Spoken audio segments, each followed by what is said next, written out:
Okay, B, discussion. Excuse me. Keep in mind it's tabled, so you can't really discuss too much about it. Right, on the supervisor's report, we're talking about Scarmazy extending development up there. We met with, and I say we, the supervisors met with Mr. Scarmazy. In November, early November sometime, mid-November. And we discussed the water drainage problem. And Mr. Scarmazy and his assistant indicated that as far as they were concerned and the appropriate oversight folks stated that Mr. Scarmazy had met his obligations in controlling that stormwater coming off the project. What the hell I want to know is, from that point on, has there been any consideration or provisions made to control that stormwater, which is going to be added to the whole drainage area where there's already a severe problem occurring where you have deluges? The folks who live on the lower side of Union Valley suffer serious flooding problems. Has there been any discussion or provisions made to control that stormwater coming off of those developments or that development, going into the hollow, going into Union Valley, to alleviate as much as possible any added problems with stormwater? No. Dennis, is anybody from Scarmazy here? They were here from Scarmazy? Ryan here or anything? No. That's a question that should be asked of the applicant. The entity that prepared the stormwater management plan for the site.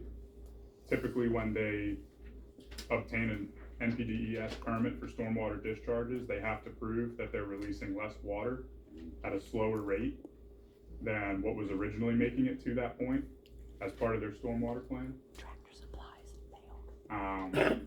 So T3 and or Scarmazy would be the appropriate person to answer your question, Larry. Well, there's also a situation where there was an agreement between Scarmazy and I believe Van Boers or whatever, that they would take the stormwater off of their property, put it onto across the road, Hidden Hollow Road, and the agreement was, they said we're supposed to take over the stormwater facility. And I couldn't understand why, and I said, in the agreement it has Peters Creek Sanitary Authorities to take over stormwater. And I said, that doesn't make sense to me. They produced an agreement that had you guys on it. And so basically, I told them, I said, you know, they sent me an agreement last week or 2 weeks ago for us to take it over. I said, what benefit does the township have in taking over a stormwater facility on the opposite side of Hidden Hollow Road? It doesn't make sense to me. It's a liability, it's an encumbrance. Piped into a PennDOT sewer brain drain. Pipe. So, okay, it's tabled. Let's move on to the next thing on the agenda. Okay. B, discussion and motion to approve the payment to Bassey Freeland Associates in the amount of $2,115 for the PCSA mediation cost as court ordered by Judge Lucas due to the actions of Union Township in 2022. How would you like to refresh?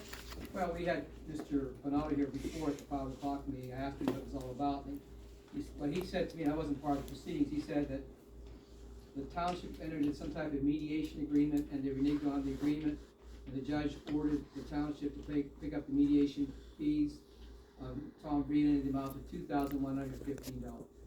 So, normally in a court order or in a mediation, both sides pay half. So Union Township and PCSA went into mediation once where both sides paid half. And it was deemed that Union Township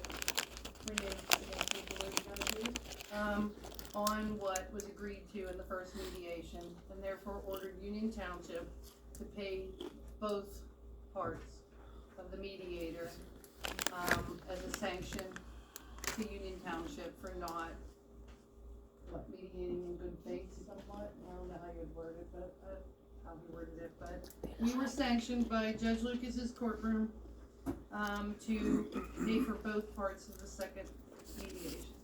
And that's what this bill is for. Okay, so, I make a motion to approve the payment to Bassey, Breland and Associates in the amount of $2,115. I second.